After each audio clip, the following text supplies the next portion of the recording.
Vote দিলে বেহেশতে যাওয়া সহজ হবে, এমন প্রচারণা মানুষের সঙ্গে প্রতারণা, এমন মন্তব্য করেছেন বিএনপির সিনিয়র যুগ্ম মহাসচিব রুহুল কবির রিজভী। দুপুরে জাতীয় প্রেসক্লাব জাতীয়তাবাদী ওলামা দলের প্রতিষ্ঠা বার্ষিকী উপলক্ষে আয়োজিত আলোচনা সভায় তিনি এসব কথা বলেন। সাধারণ মানুষ পিআর সম্পর্কে জানে না জানিয়ে রিজভী বলেন, যারা নভেম্বরে গণভোটের কথা বলছেন তাদের কোনো মাস্টার প্ল্যান আছে, তারা শর্ত দিয়ে বিভ্রান্ত করে জাতীয় নির্বাচনকে বিলম্বিত করতে চাচ্ছে। এদিকে বিএনপির আরেক যুগ্ম মহাসচিব খায়রুল কবির খোকন বলেন, কিছু ইসলামী দল ধর্মকে ব্যবহার করে ক্ষমতায় আসতে উন্মাদ হয়ে গিয়েছে।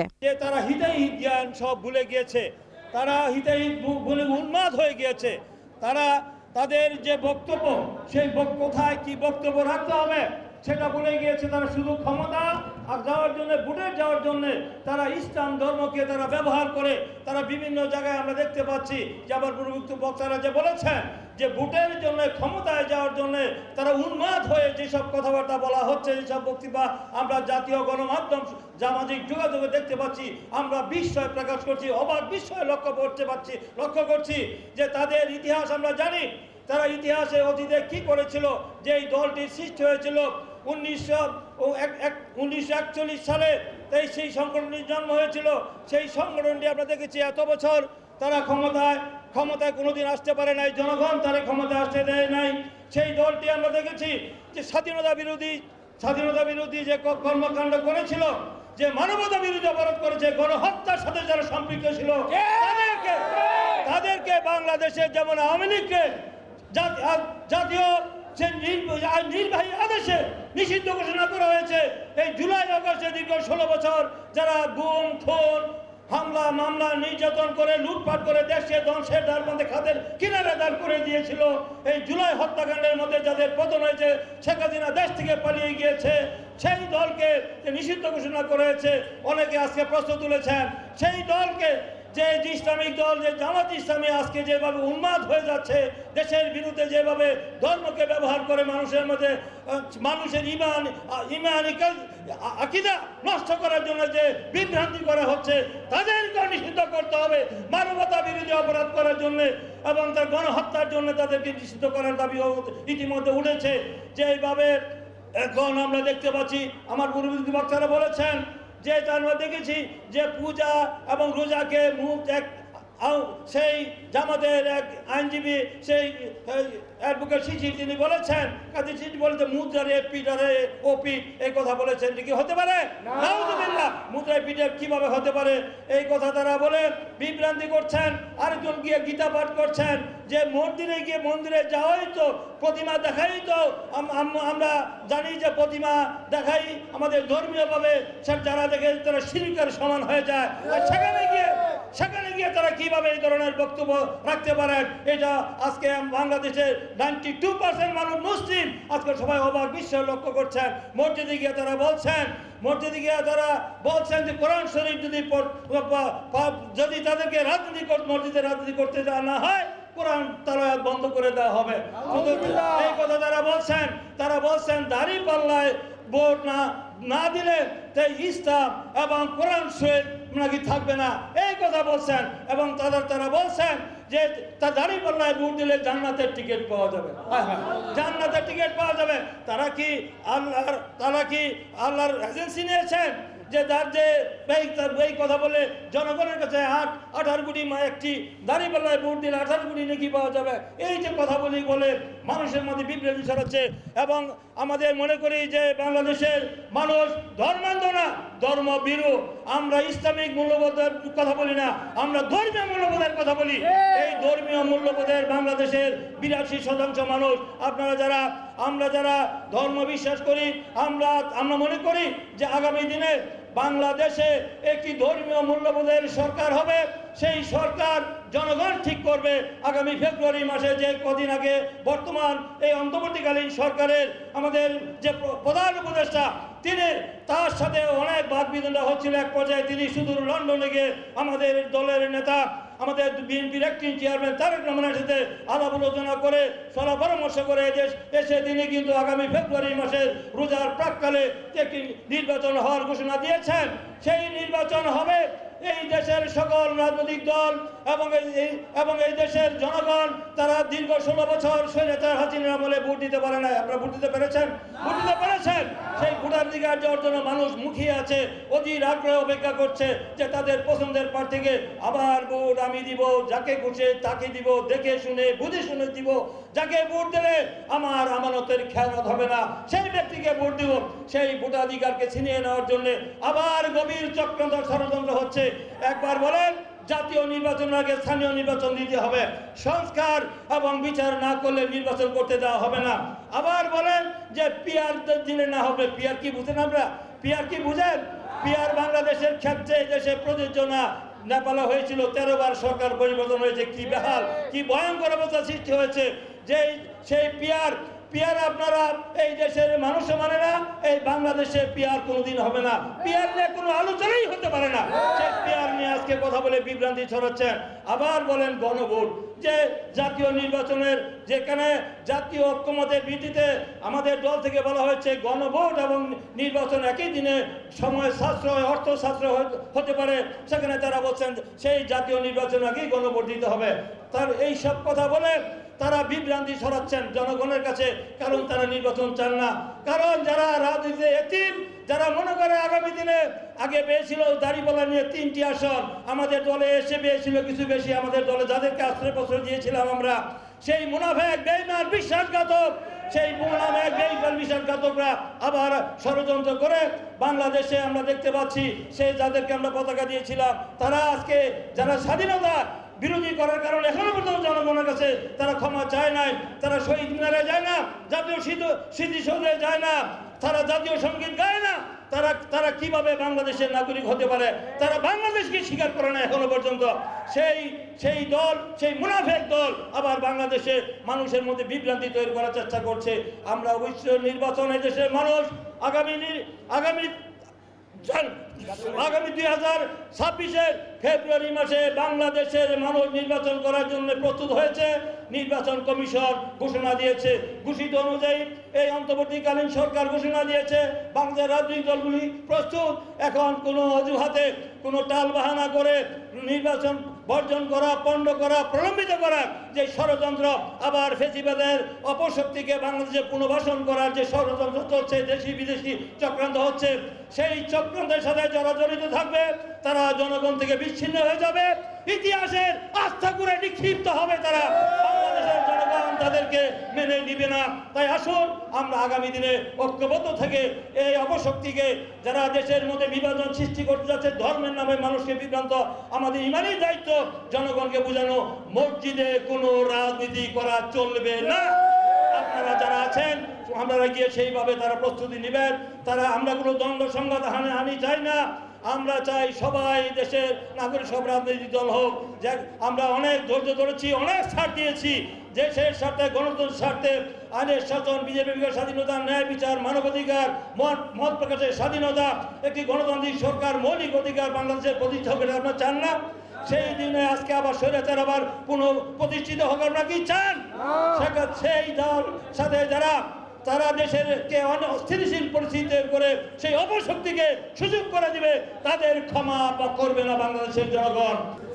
এই অনুষ্ঠানটি জাতীয়তাবাদী ওলামা দলের একটা প্রতিবাদ সভা। বিশ্বের শ্রেষ্ঠতম মানব, যাকে শুধু মুসলিমরাই নয়, অনেক অমুসলিমরা গভীর শ্রদ্ধা করে, তার বিষয়ে আমাদের দেশেই তথাকথিত কিছু ইসলামের নামধারী মানুষ নানা ধরনের ফিতনা ফেসাদ তৈরি করার জন্য বানোয়াট কথাবার্তা বলছেন, এবং যেটার উদ্দেশ্য কোনো মহান ধর্মীয় মূল্যবোধ তৈরি করার জন্য নয়।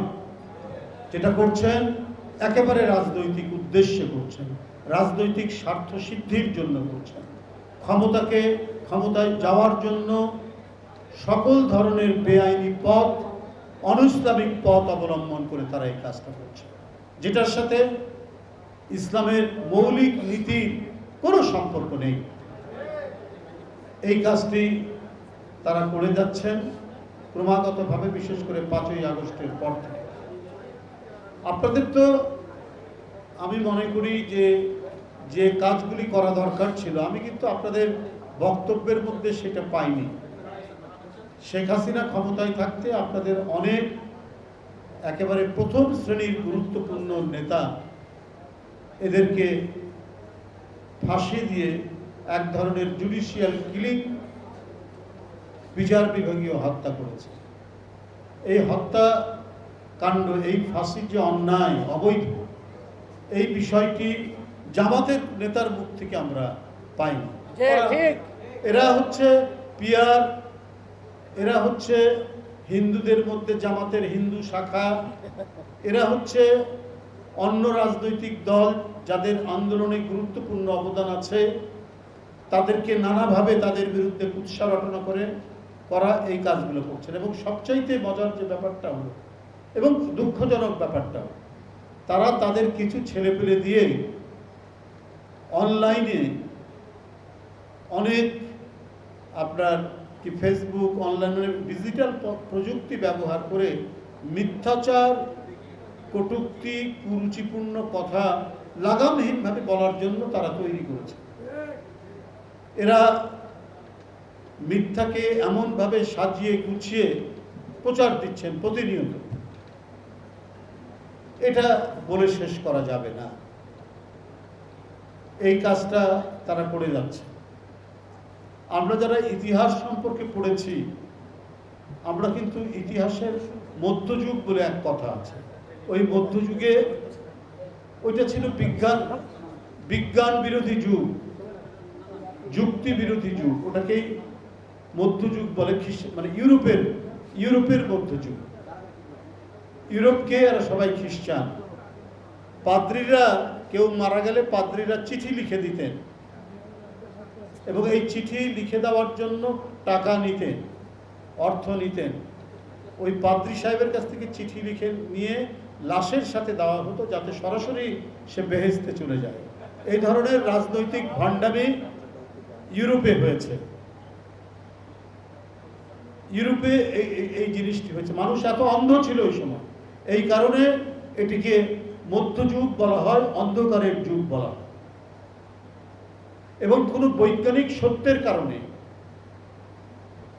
সূর্যের চারিদিকে পৃথিবী ঘুরে এই কথা বলার জন্য বিখ্যাত বিজ্ঞানীদেরকে জেলে কষ্ট দিয়েছে, হত্যা করা হয়েছে পাদ্রীর নির্দেশে।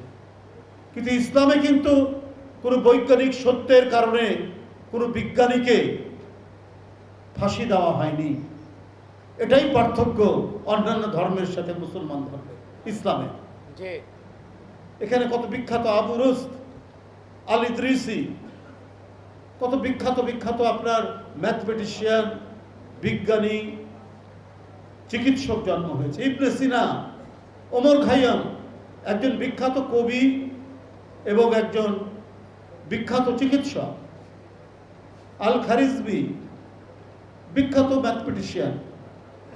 মানে যে সময় ইউরোপে মধ্যযুগ মানে অন্ধকারের যুগ, সেই সময় মধ্যপ্রাচ্য, আরব এবং মুসলিম ওয়ার্ল্ডে মধ্যযুগ মানে হচ্ছে আলোকিত যুগ।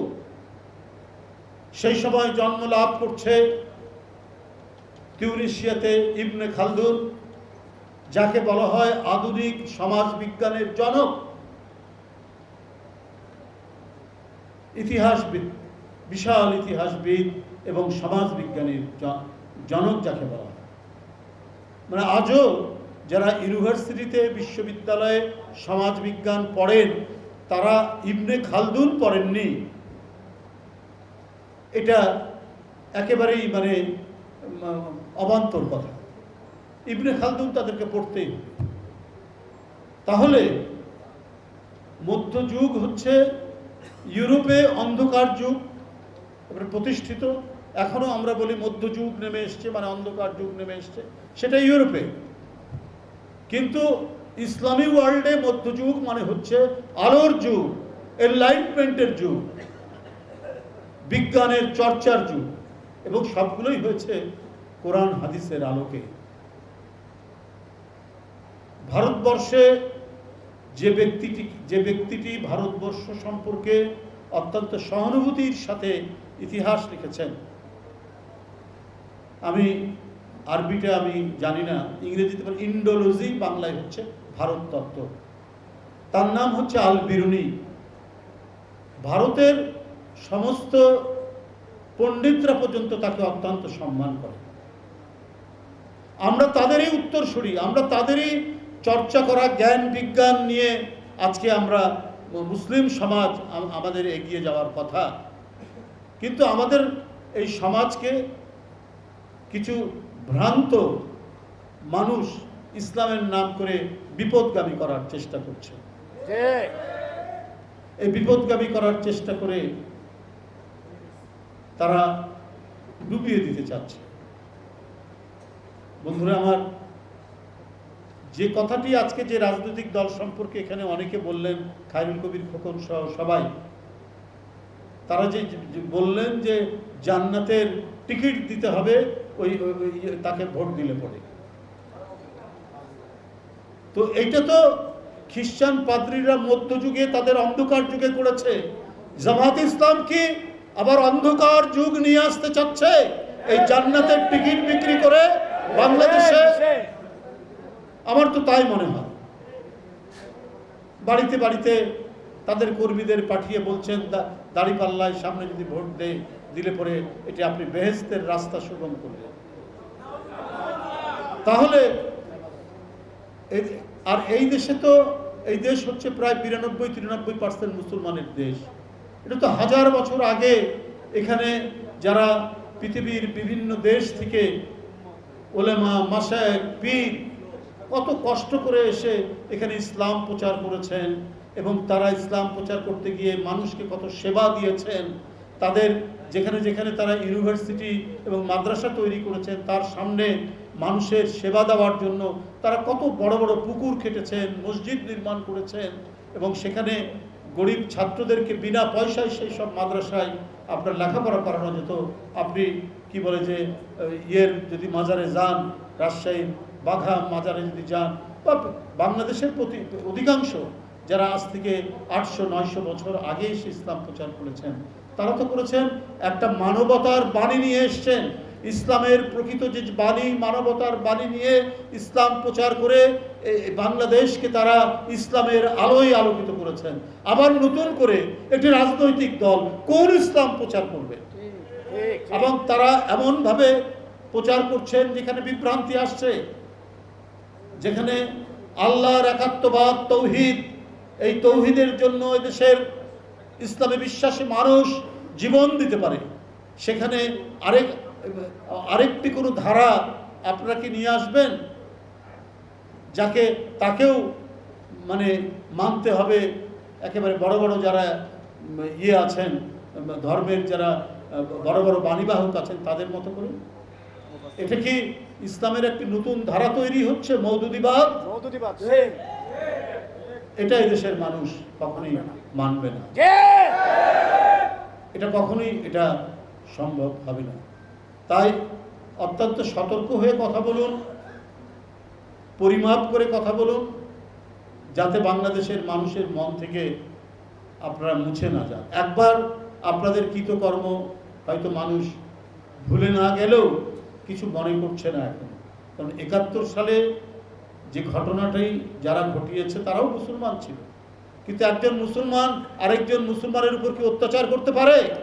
একজন মুসলমান আরেকজন মুসলমান মেয়েকে কি তার শ্লীলতাহানি করতে পারে? আর এটাকে যারা সাপোর্ট করে তারা কি ভালো মানুষ?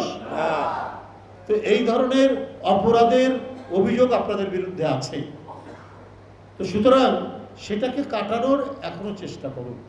আর একটা কথা এখানে অনেকেই বলেছেন, কোরআন শরীফের আয়াত থেকে বলেছেন বা হাদিসের আয়াত থেকে বলেছেন যে ইসলামের সবচেয়ে বড় যে বিষয়টি হচ্ছে সেটা হচ্ছে সবচেয়ে বেশি ইসলামের যে মূল নীতি, সেখানে সবচেয়ে বড় যে বিষয়টি হচ্ছে ইসলাম মুনাফেককে একেবারেই টলারেট করে না।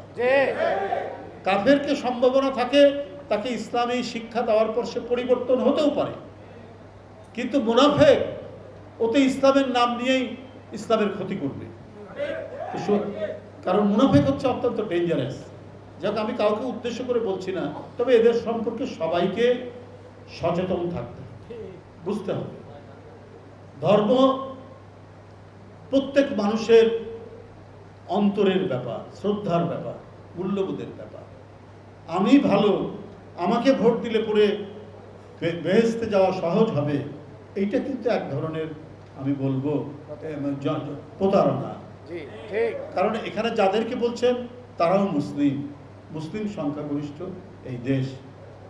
সুতরাং আপনারা সাধারণ মানুষ যা চাচ্ছে, এই যে আজকেও তো অনেক পত্রিকায় দেখলাম পিআর নিয়ে, সেখানে সাধারণ মানুষ প্রায় 50% উপরে মানুষ তারা পিআর সম্পর্কে কিছু জানে না। অনেক পত্রিকা আছে, দেখো অনেক পত্রিকায় আছে। তো আপনারা জোর করে যে জিনিসটা সম্পর্কে মানুষের কোনো জ্ঞান নাই, মানুষের কোনো অভিজ্ঞতা নাই, তাকে আপনারা চাপিয়ে দিতে চাচ্ছেন শুধুমাত্র নিজেদের ক্ষোভের জোরে, বা কেউ মানতে চায় না কিন্তু মানতেই হবে। এটা তো গণতন্ত্র না। আপনারা তো গণতন্ত্রের কথাও বলেন, কিন্তু আপনাদের আমি যে কয়েকটি লিটারেচার বই পড়েছি ওখানে গণতন্ত্রের কোনো বালাই নেই। তো সেইটা আপনারা কেন এটা জোর করে করতে চাচ্ছেন? আবার জুলাই সনদ এর জন্য যে গণভোট, এই গণভোট আপনারা আবার নভেম্বরে চাচ্ছেন। অধিকাংশ দল কিন্তু একমত হয়েছে যে যেদিন পার্লামেন্ট নির্বাচন সেদিনই গণভোট হবে। তাহলে আপনার কি হবে? সময় বেশি লাগছে না, একই খরচে হয়ে যাবে। আপনার যদি নভেম্বরে গণভোট করেন এইটার জন্য যে প্রস্তুতি, তাহলে আপনার জাতীয় নির্বাচন, সংসদ নির্বাচন, তার জন্য প্রস্তুতি, এটা তো এক ধরনের বিশৃঙ্খলা তৈরি হবে। কোনটা শেষ করে কোনটা করবে ওই সময় তো নাই। যদি নভেম্বরে আপনি পিআর করেন তাহলে আপনাকে একেবারে কোরবানি ঈদের পরে আপনাকে নির্বাচন দিতে হবে। আপনাদের অন্য কোনো মাস্টার প্ল্যান আছে কিনা যারা নভেম্বরে গণভোটের কথা বলছেন? এটা অনেক আলাপ আলোচনা, অনেক যুক্তিতর্ক, অনেক বাদানুবাদ, অনেক আর্গুমেন্টের পরে জুলাই সনদের জায়গায় সবাই একটা ঐক্যমতে আসার করেছেন, একটা প্রচেষ্টা চালিয়েছে, ঐক্যমতে আসছে। তো সেই ক্ষেত্রে আবার আরেকটা শর্ত দিয়ে এটাকে একটা বিশৃঙ্খল তৈরি করা, এটা জনমনে একটা বিভ্রান্তি তৈরি করাটা কেন? এই প্রশ্ন তো আজকে মানুষের মনে ঘুরপাক খাচ্ছে। যে কাজটি সহজ হবে, যে কাজটি সহজসাধ্য হবে, যে কাজটি ভোটারদের, জনগণের দ্রুত সমাধান করা সম্ভব হবে, সেই কাজটিকে বিশৃঙ্খলার মধ্যে ফেলে সবাই একমত হচ্ছেন একই দিনে পার্লামেন্ট নির্বাচন এবং গণভোট হয়ে যাবে একই ব্যালটে বা একই সময়ে, ব্যালট একটা হোক বা দুইটা হোক, যাই হোক, একই দিনে একই সময় তারা যখন ভোট দিতে যাবে তখনই দেওয়া হবে। তো সেই সময় বাঁচিয়ে এই কাজটা হচ্ছে। তা না করে আপনি নভেম্বরে, আপনার একটা জাতীয় যে কোনো নির্বাচন গণভোট করলেও তো তার একটা প্রস্তুতি আছে। আপনি এটা অক্টোবর, আগামী মাস নভেম্বর, তো আপনি আগামী মাস নভেম্বরে একটা গণভোট তৈরি করতে গেলে এর যে আয়োজন, এর যে প্রস্তুতি, এটা সারা দেশের মানুষকে সম্পর্কে সচেতন করা, ওটা তো এক মাসে সম্ভব নয়। কিন্তু আপনারা জবরদস্তি করে বলছেন এটা আগাম দিতে হবে। কেন? মানুষ তো এই প্রশ্ন আপনাদেরকে করছে কেন? যে কাজটা সহজে করা সম্ভব সেই কাজটাকে আপনারা টেনে হিচড়ে বিলম্বিত করানোর চেষ্টা করছেন। অর্থাৎ মনে হচ্ছে যে আপনারা যে জাতীয় নির্বাচন, জাতীয় সংসদ নির্বাচন, সেই নির্বাচনটাকেই আপনারা প্রলম্বিত করতে চাচ্ছেন বা কোনোভাবে এটাকে এলোমেলো করতে চাচ্ছেন। এইটা আমার মনে হয় ওই রাজনৈতিক দল সহ কিছু রাজনৈতিক দল তারা বোধহয় কোনোভাবেই নির্বাচন চাচ্ছেন না। কারণ এদের অতীত ইতিহাসে নির্বাচন, গণতন্ত্রের প্রশ্নে এদের কোনো কমিটমেন্টই নাই। এটা প্রমাণিত। এটা একটি রাজনৈতিক দল বলেই যে আমরা শুধু বলছি, বলার কথা ওই জন্য বলছি তা না। এর প্রমাণ 86 সালে দেখেছেন না? সবাই বলল এরশাদের অধীনে নির্বাচনে যাব না, শেখ হাসিনা চলে গেলেন, তারপরেও সেই ইসলামী দলটি চলে গেলেন, বেগম জিয়া যাননি। যে কথা দিয়েছেন সেই কথা রেখেছেন। আবার সবসময় দেখেছি যে তারা যে পরাজিত যে শক্তি, ওই পরাজিত শক্তির সাথে তাদের কোথায় যেন একটা ঐক্য আছে। এমনি আপাত দৃষ্টিতে খুবই গর্বিল, প্রতিনিয়ত জঙ্গি টঙ্গি বলতো তাদেরকে, কিন্তু আলটিমেটলি গিয়ে তারা একসাথে। আপনার 86তেও একসাথে তারা নির্বাচনে গেল, আবার 95 সালেও তত্ত্বাবধায়ক সরকারের জন্য তারা একসাথে আন্দোলন করে, একেবারে জ্বালাও পোড়াও আন্দোলন করে, পুলিশ হত্যা করে তারা কাজ করে, প্রত্যেকটা সময় আমরা দেখেছি। আবার আপনি দেখেন 2008-এ যে নির্বাচন, 8-এ নির্বাচনে দেশনেত্রী বেগম খালেদা জিয়া নেতৃত্বাধীন বিএনপি যেতে চায়নি, যেহেতু তারা তখন জোটে ছিল, তারা চাপ দিল যে না হলে আমরা চলে যাব, বাধ্য হয়ে যেতে হয়েছিল, কারণ শেখ হাসিনা ওই নির্বাচন করবে।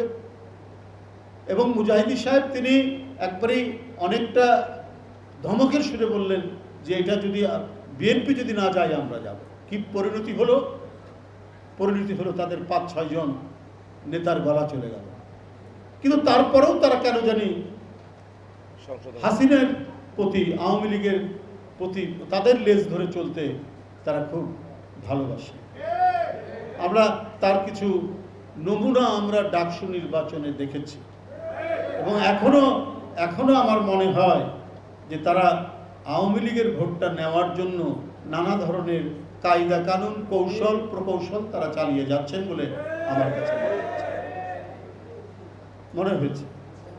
এই জন্য নানা জায়গায় নানা দিকে দৌড়ঝাঁপ দিচ্ছেন, এবং এই দৌড়ঝাঁপ সম্পর্কে এদেশের জনগণ সবাই ওয়াকিবহাল আছেন।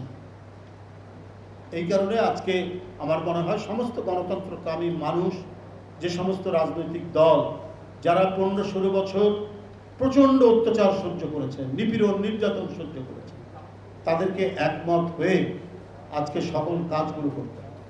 শেখ হাসিনার ভুলগুলোর পুনরাবৃত্তি যেন না হয়। শেখ হাসিনা কোনো পরীক্ষা নিলে পরেই তার আগেই প্রশ্নপত্র ফাঁস হয়ে যেত।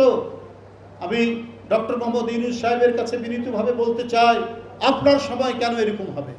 আপনার বিসিএস এর প্রশ্ন ফাঁস হয়নি, কিন্তু আপনার প্রশ্ন ভুলে ভরা।